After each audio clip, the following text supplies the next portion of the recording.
পৃথিবীর সবচাইতে বড় এবং পৃথিবীর সবচাইতে শ্রেষ্ঠ কিতাব কোরআনুল কারীম। যে কোরআনুল কারীম ধরতে, পড়তে, বলতে, শুনতে অজু গোসল করে পবিত্র হয়ে শুনতে হয়। এত মর্যাদা এই পবিত্র কোরআনুল কারীমের। এই মর্যাদাপূর্ণ কোরআন শোনার জন্য পাগলের মতো আমরা চলে আসলাম। আল্লাহ পাক আমাদেরকে এনেছেন। সবাই পড়েন আলহামদুলিল্লাহ। আল্লাহ পাক এভাবে বলেন, وَإِذَا قُرِئَ الْقُرْآنُ فَاسْتَمِعُوا لَهُ وَأَنصِتُوا لَعَلَّكُمْ তুরহামুন।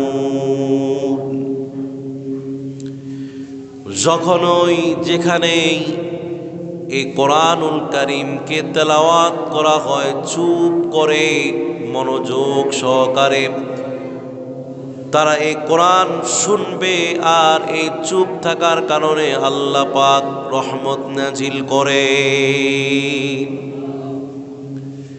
চুপ থাকা অবস্থায় কোরআন নাজিল, রহমত নাজিল হতে থাকে। ইমাম সাহেব যখন নামাজে দাঁড়ায়, পবিত্র কোরআন থেকেই তো তেলাওয়াত করে, ঠিক না? ওই সময় পিছনে মুসল্লিরা কোনো তেলাওয়াত করে না, সবাই চুপচাপ দাঁড়িয়ে থাকে, কান লাগিয়ে শুনতে থাকে। সব মনোযোগ অন্য দিক থেকে সরায়া এক আল্লাহর দিকে মনোনিবেশ হয়ে কোরআন তেলাওয়াত যখন শুরু করে, শুনে তখন ওই সময় আল্লাহর রহমত নাজিল হয়, ততক্ষণ পর্যন্ত যতক্ষণ চুপ থাকে। সুবহানাল্লাহ। তাহলে আমরা পবিত্র কোরআনুল কারীম আমরা এখানে শুনতে এসেছি আদবের সাথে। আমাদের এই কোরআন শোনা যেন হয়।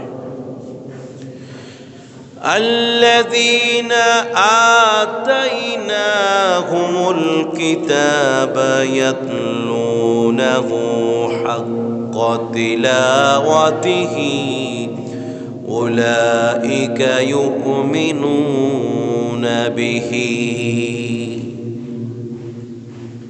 পবিত্র কোরআনুল কারীমের তেলাওয়াত তখনই পরিপূর্ণ হয় যখন এর অর্থ সহ, এর ব্যাখ্যা সহ বান্দা কোরআন শুনে এবং বুঝে। আলহামদুলিল্লাহ পড়ে।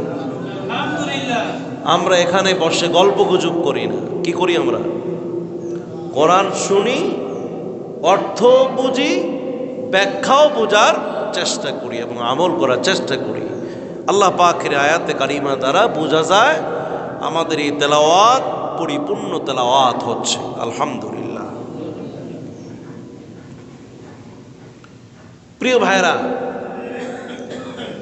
সূরাত ইউসুফ আমাদেরকে দেয়া হয়েছে আল্লাহর উপরে পূর্ণ ভরসা রাখবার জন্য।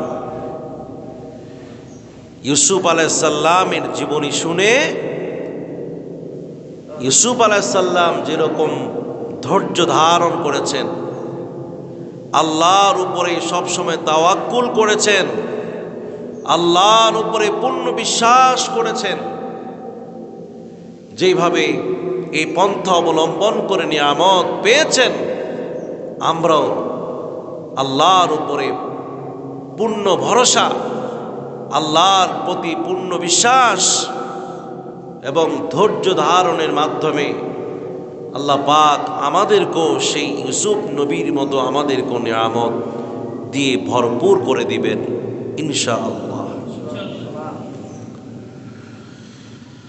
আল্লাহ রাব্বুল আলামিন বললেন, ফালাম্মা যাহাবু বিহি ওয়া আজমাউ আন ইয়াজআলুহু ফি গয়াবাতিল জুব্বি وأوحينا إليه لتنبئنهم بأمرهم هذا وهم لا يشعرون ইউসুফের ভাইয়েরা যখন ইউসুফকে নিয়ে সেই মরুভূমি মাঠে নিয়ে গেলেন, টর্চার শুরু করে দিলেন, নির্যাতন শুরু করে দিলেন। বিনা অপরাধে বিনা দোষে ইউসুফ আলাইহিস সালামকে মারধর করলেন। এমনকি শেষ পর্যন্ত যখন কুফের কাছে নিয়ে গেলেন, কুফের মধ্যে ফালায়া দিবেন, এই সময় চিৎকার করে বলেছিলেন, ভাইরা আমি তো কোনো অপরাধ করি নাই, আমি তো তোমাদেরকে কোনো কষ্ট দেই নাই। প্রিয় ভাইরা আমার, সবচাইতে বড় কষ্ট লাগে যখন ভাই ভাইকে কষ্ট দেয়। নিজের ভাই নিজের ভাইকে যখন কষ্ট দেয়, নিজের পরিবার পরিজন যখন একজন আরেকজনের উপরে কষ্ট দেয়, তখন পৃথিবীর সবচাইতে বড় কষ্ট, বড় ব্যথা লাগে যে অন্য কেউ যদি আমাকে কষ্ট দিত, অন্য কোনো কেউ যদি আমাকে মারত, অন্য কেউ যদি আমাকে যদি দুর্বৃত্ত করে দিত, আমাকে দূরে সরাইয়া দিত, মনকে বুঝাইতে পারতাম একই মায়ের একই বাবার ঘরের দুই ভাই, এক ভাই আরেক ভাইকে মাথায় বাড়ি মারে, এক ভাই আরেক ভাইকে দেখতে পারে না, ছোট ভাই বড় ভাইকে, বড় ভাই ছোট ভাইকে মানিয়ে নিতে পারে না।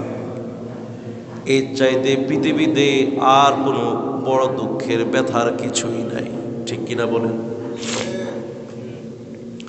প্রিয় ভাইরা আমার, আল্লাহ রাব্বুল আলামিন পবিত্র কোরআনুল কারীমে কিয়ামতের একটা চিত্রের কথা বলতে গিয়া ভাইয়ের কথা আগে আনছেন। ইয়াউমা ইয়াফিরুল মারউ মিন আখিহি ওয়া উম্মিহি ওয়া আবিহি ওয়া সাহিবাতিহি ওয়া বানিহি। কিয়ামতের ময়দানে যখন এক ভাই একজন আরেকজনকে দেখে পালাতে থাকবে, ওই সময় আল্লাহ বললেন, সর্বপ্রথম ভাই তার ভাইকে দেখলে পালাতে থাকবে, এরপরে মায়ের কথা, এরপরে বাবার কথা, এরপরে স্ত্রীর কথা, এরপরে সন্তানের কথা। পৃথিবীতে একমাত্র আপন থাকলে ভাই হতে পারে, ঠিক না? রক্তের ভাই আপন হতে পারে, কিন্তু এই আপনরাই সবার আগে একজন আরেকজনের শত্রুতামি শুরু করে কি না? আপনারা বুঝেন না আমার কথা?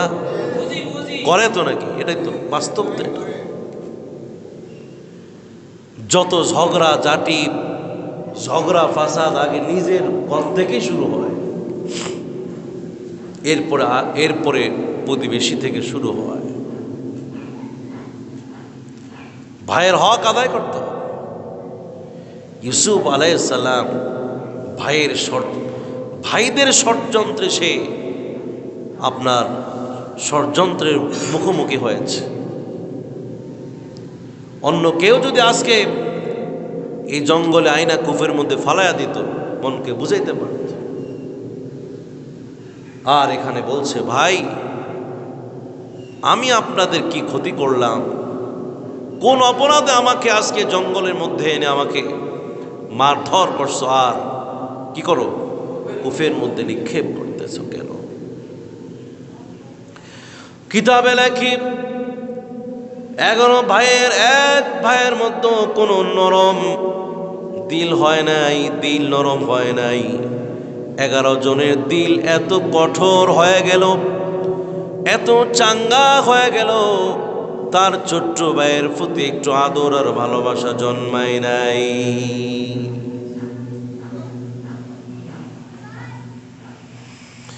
ইউসুফ আলাইহিস সালাম কূপের সেই পাড়ে এভাবে 2 হাত ধরে খামসি মেরে ধরলেন। আরেক ভাই এসে পাথর এনে তার ভাইয়ের সেই হাতের আঙ্গুলের মধ্যে আঘাত করলেন। যখন আর ধরতে পারলেন না, আরেক হাত দিয়ে এভাবে ধরলেন, কিন্তু ওই নিষ্ঠুর ভাই আবার পাথর এনে আবার পায়ের আরেকটা আঙ্গুলের, আরেকটা হাতের আঙ্গুলের মধ্যে আবার নিক্ষেপ করলেন, বাড়ি মারলেন। আর সহ্য করতে পারলেন না, ধরে রাখতে পারলেন না। কিন্তু ভাইরা আমার, এই বিপদের সময়ে ইউসুফ আলাইহিস সালাম একমাত্র একজনের উপরে ভরসা করেছেন, যার উপরে ভরসা করলে আজ নাজাত পাওয়া যাবে, যার উপরে ভরসা করলে আজ সাহায্য পাওয়া যাবে। তিনি বলেন, চিৎকার দিয়ে বলেন, তিনি কে?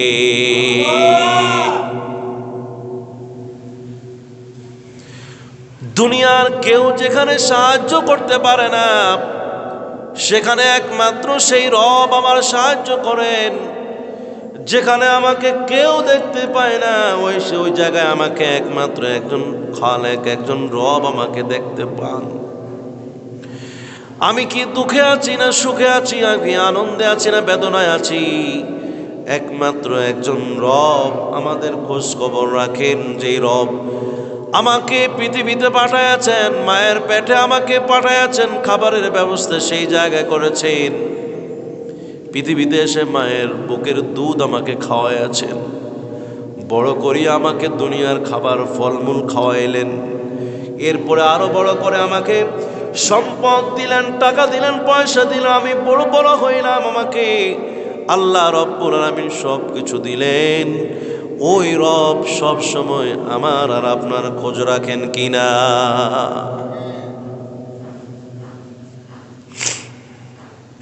ভাইরা, আমি প্রথম দিন বলেছিলাম সূরা ইউসুফ তিনটা বিষয় আমাকে শিক্ষা দিবে। এক নাম্বার হলো সবর করা, ধৈর্য করা। এক নাম্বার কি? ধৈর্য। ধৈর্য শিখাবে আপনাকে, ধৈর্যের থেরাপি আপনাকে দেওয়া হবে সূরা ইউসুফের মাধ্যমে। উত্তেজিত হওয়া যাবে না, রাগ হওয়া যাবে না, নিজের ভিতরের যে পশুত্বের আচরণটা প্রকাশ করা যাবে না। ধৈর্য, সবুর করো। ধৈর্যের ফল কিন্তু অনেক মিষ্টি এবং অনেক ভালো। আল কাইয়িসু মান দানা নাফসাহু, আল্লাহর হাবিব বলেছেন, যে নিজেকে নিয়ন্ত্রণ করতে পারে রাগের মুহূর্তে, ওই সময় ওই পৃথিবীর মধ্যে ওই অবস্থায় এই ব্যক্তির মতো বুদ্ধিমান কেউই নাই। সুবহানাল্লাহ। দুই নাম্বার শিক্ষা দিবে আল্লাহর উপরে পূর্ণ বিশ্বাস, আল্লাহর উপরে পূর্ণ ভরসা। দুই নাম্বার হচ্ছে তাকওয়া, খোদা ভীতি শিখাবে। সব সময় আল্লাহকে কি করা লাগবে? ভয় করা লাগবে। সবাই কথা কন, কি করা লাগবে? জুলাইখার কাছে যাবে, তবে নিজের স্বভাব চরিত্রকে ওই গোপন জায়গায়ও অটল রেখে, মজবুত রেখে আল্লাহকে ভয় করতে হবে।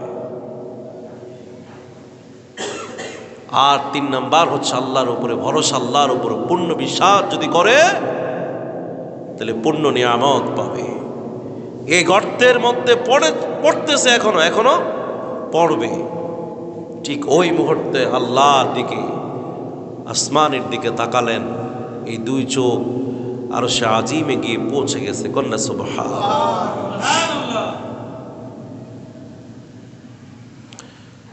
রশি বেঁধেছিলেন, ফালায়া দিলেন, অর্ধেক পর্যন্ত যখন চলে গেলেন, আল্লাহর উপরে ভরসা যখন করলেন, জিব্রাইলকে পাঠিয়ে দিলেন, যাও রে জিব্রাইল, আমার ইউসুফ নবী, ছোট্ট ইউসুফ নবীর প্রতি তার ভাইরা যেরকম ষড়যন্ত্র করেছে, বিপদে আছে, এই এক সেকেন্ডের মধ্যে গিয়ে তাকে তুমি বাঁচাও।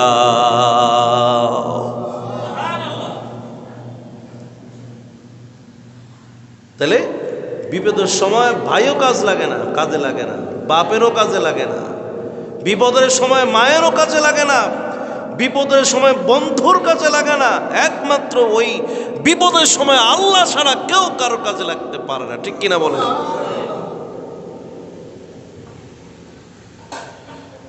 ধৈর্য কাকে বলে? ধৈর্যের ব্যাপারে আল্লাহর হাবিব বলেছেন, 1 নাম্বার হলো নিজের বিপদের কথা কারোর কাছে বর্ণনা না করা। 2 নাম্বার হলো নিজের দুঃখের কাহিনী কারোর কাছে না বলা। 3 নাম্বার হলো নিজেকে কখনো অনেক বড় মনে না করা, পবিত্র মনে না করা। সব সময় আমাকে আপনাকে ছোট মনে করে, আল্লাহকে বড় মনে করে। আল্লাহর উপরে, আল্লাহর কাছে আমার দায়ভার যদি আমি ছেড়ে দেই, আল্লাহর কাছে যদি আমি গুনগুন করে বিপদের কথাগুলি বলি, 1 দিন বলি, 2 দিন বলি, 3 দিন বলি, আল্লাহ পাক সরাসরি আমাকে আপনাকে সাহায্য করবে।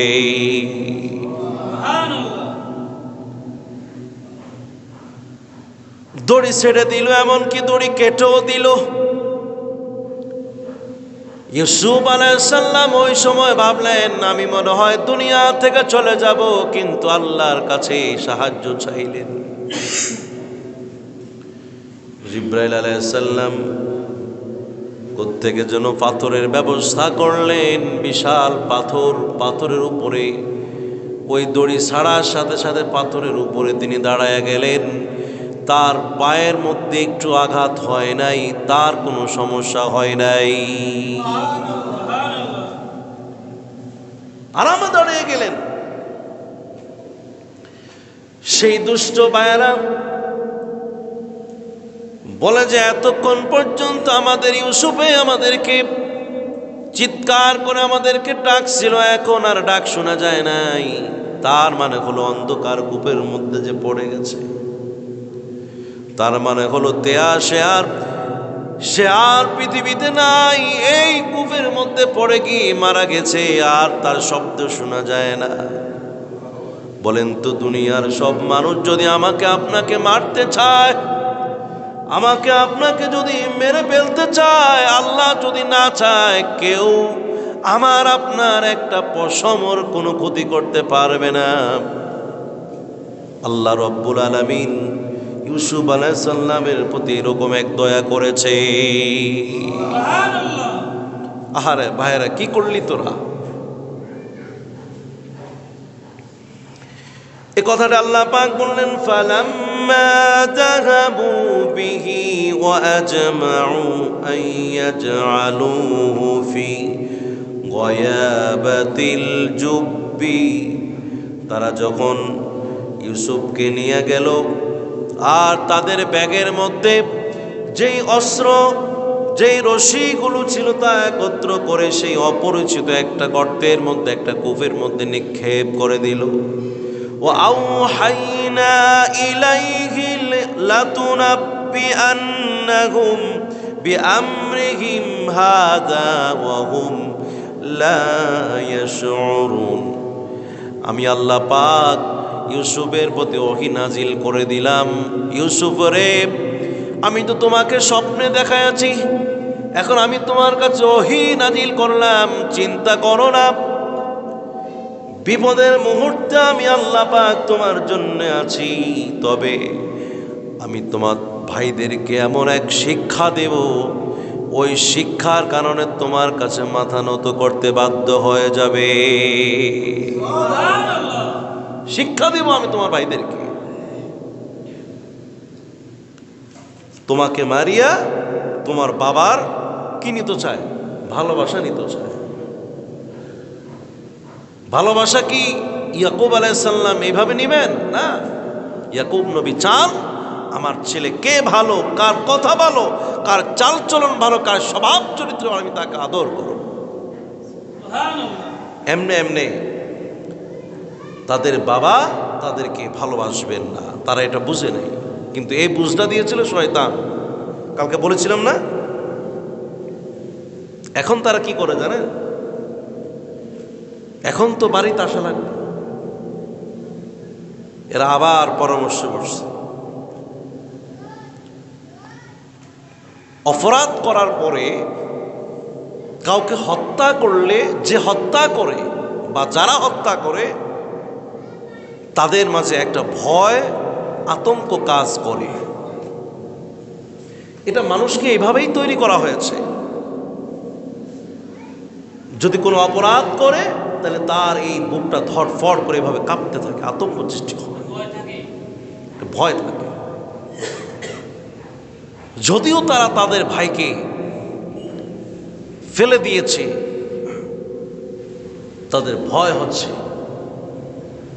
তারা বৈশা হুঁশ নাই তাদের। এখন পরামর্শ করবে, কি পরামর্শ মাথায় কাজ করে না।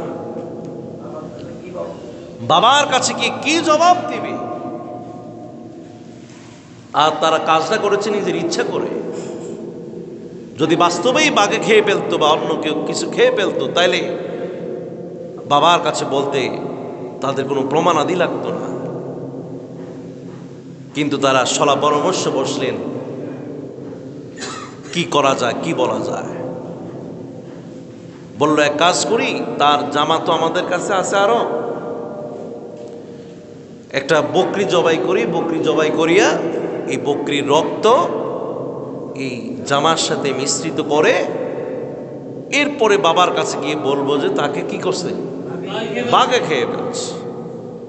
চোরে চুরি করে প্রমাণ রাখা, এটা জানেন কিনা? যে চোর চুরি করে দলিল রেখা চুরি করে, নাহলে চোর ধরা খাইব কেমনে?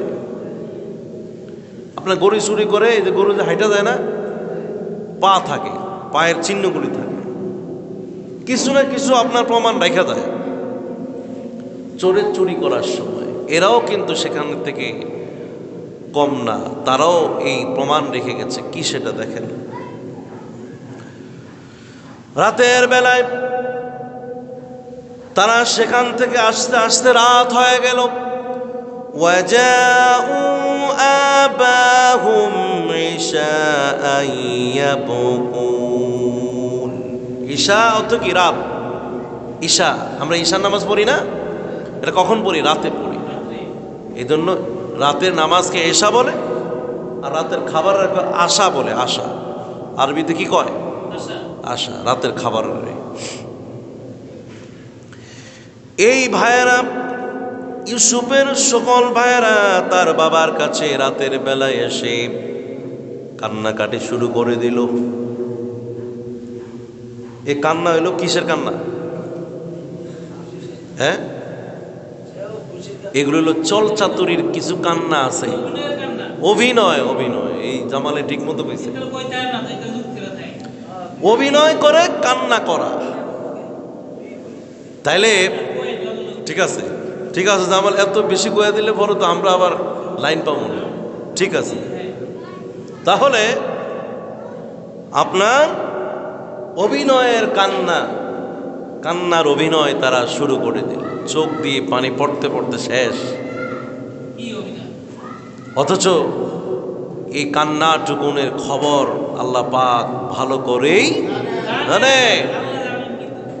আপনার কি ভান ধরছেন আপনি? বুঝি আপনার বন্ধু না জানলো, আপনার আপনজন না জানলো, আল্লাহ পাক ভালো করেই কিন্তু খবর রাখেন। এই কান্নার এই যে চোখের পানি তৈরি করে দিছে কে? আমি আর আপনি এই চোখের পানি তৈরি করি তো একটু লবণাক্ত। চোখের পানি দেখা যায় না, কোত্থেকে যেন পানি টপ টপ টপ টপ করে জমিনের মধ্যে পড়তে থাকে। সুবহানাল্লাহ, কি মেশিন আল্লাহ পাক আমাদের ভিতরে তৈরি করে দিলেন। কথা শুনলে মানুষে কান্দে, কথা শুনলে মানুষের রাগ হয়ে যায়, কথা শুনলে মানুষে হাসে। কি এক হাল অবস্থা আল্লাহ পাক আমাদেরকে তৈরি করে দিলেন। সুবহানাল্লাহ। বাবার কাছে এসে অজস্র স্বরে কান্নাকাটি, চিৎকার দিয়ে কান্নাকাটি করতে লাগলো। আর বলল, ক্বালু ইয়া আবানা ইন্না যাহাবনা নাস্তাবিকু وتركنا يوسف عند متاعنا فأكله الذئب وما أنت بمؤمن لنا ولو كنا صادقين বাবা একটি দুঃখের খবর, সেটা হলো ইউসুফকে তো আমরা হারিয়ে ফেলেছি।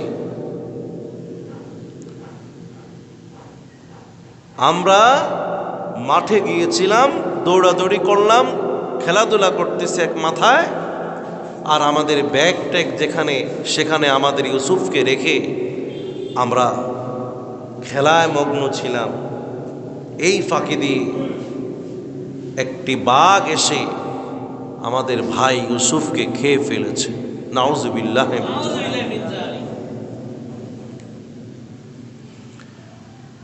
ইয়াকুব নবী, নবীরা কি সরল সোজা কেন?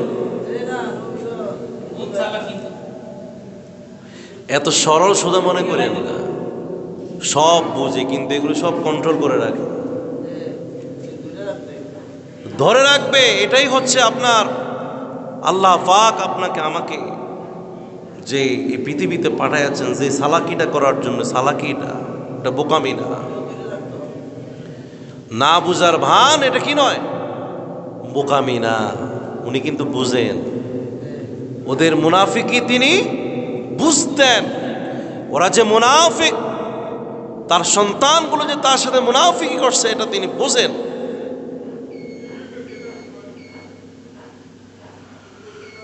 তারা বলে যে ওয়ামা আনতা বিমুমিনিন লানা ওয়ালাউ কুন্না সাদিকিন। বাবা, আপনি তো আমাদের কোনো কথা বিশ্বাস করেন না,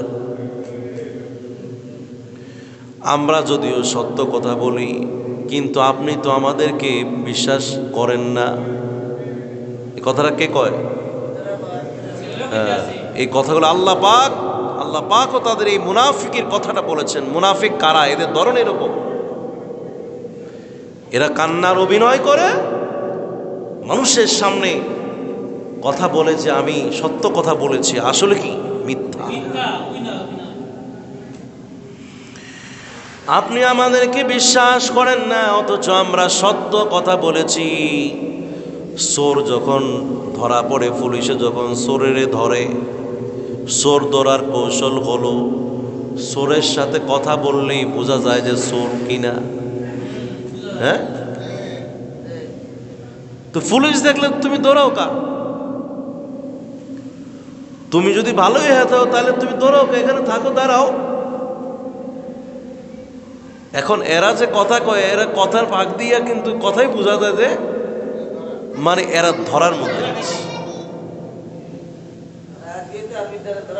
কয় বাবা, এই দেখেন দেখেন, এই যে ওয়াজা ও আলা কামিসি বিদামিন কাজিবিন, এই যে তার জামার মধ্যে রক্ত। বাবা কি এই জামাটা আমার কি চাইছে? প্রমাণ চাইছে কিছু? আগে আগে ধরা খাইতে যায় আর কি। এরা মনে করছে যে তাকে বাবায় বুড়ো হয়ে গেছে, সিধা বাধা মানুষ, কিছু বুঝে টুঝে না। বাবা দেখলেন জ্ঞানী গুণী মানুষ, নবী পয়গম্বর, আল্লাহর রাসূলেরা, তার সামনে যদি আপনি চলচাতুরি কিছুই করেন না কেন ধরা পড়ে যাবেন। আল্লাহর নবী ইয়াকুব আলাইহিস সালাম দেখলেন এই জামা আনছে, জামার মধ্যে রক্ত, তবে এই জামার মধ্যে কোনো ছিঁড়া পাড়ার কোনো জায়গা নাই, ছিঁড়া পাড়া নাই।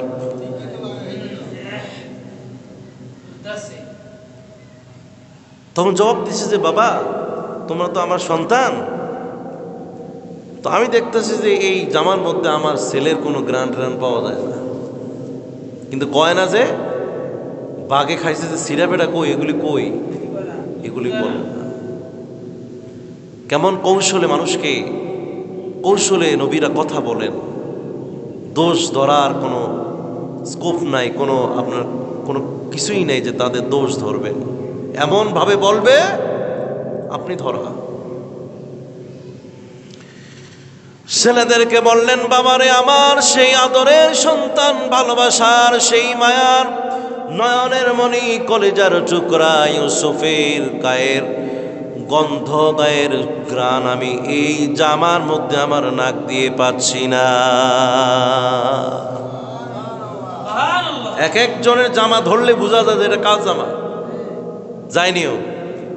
আপনাকে দেখছেন এক এক আমার এই জামার ঘ্রাণ আপনি নেবেন দেবে একরকম লাগে, আমি যদি আপনারটা নেই আরেক রকম লাগবে, আরেক রকম লাগবে। আল্লাহ পাক এই পদার্থ দিয়ে আমাকে আপনাকে তৈরি করেছেন। সুবহানাল্লাহ। কুকুর দেখবেন, কুকুরের যে খোঁজে, যে কোনো জিনিস খোঁজে, যে এই নিঃশ্বাসটা পালায়া পালায়া, হ্যাঁ,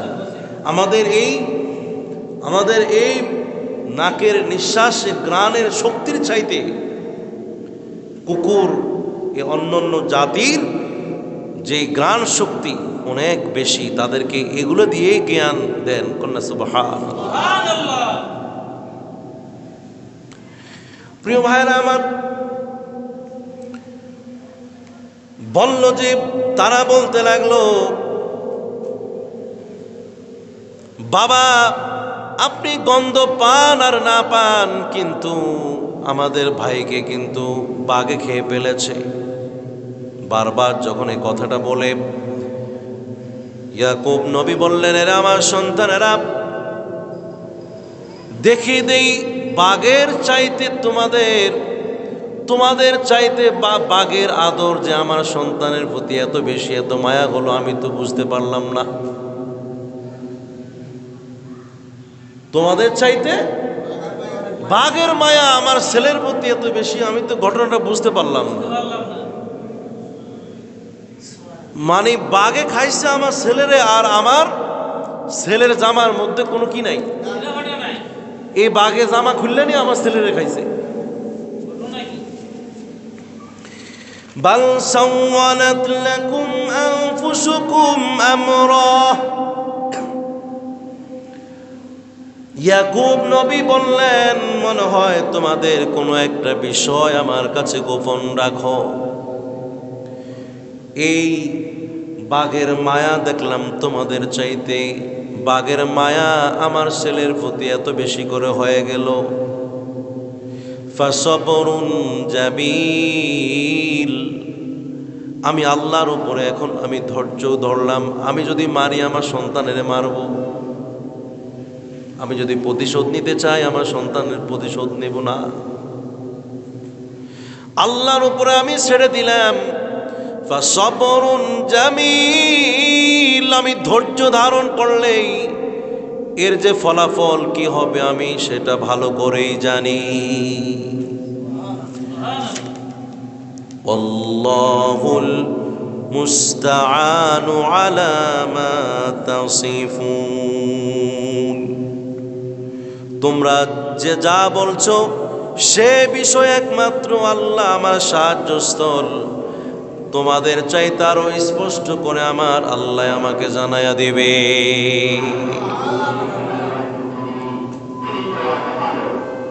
একটু জিকির করে লা ইলাহা ইল্লাল্লাহ, লা ইলাহা,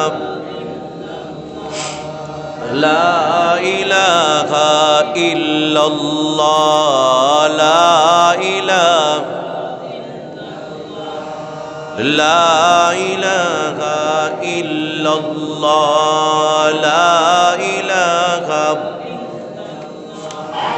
লা ইলাহা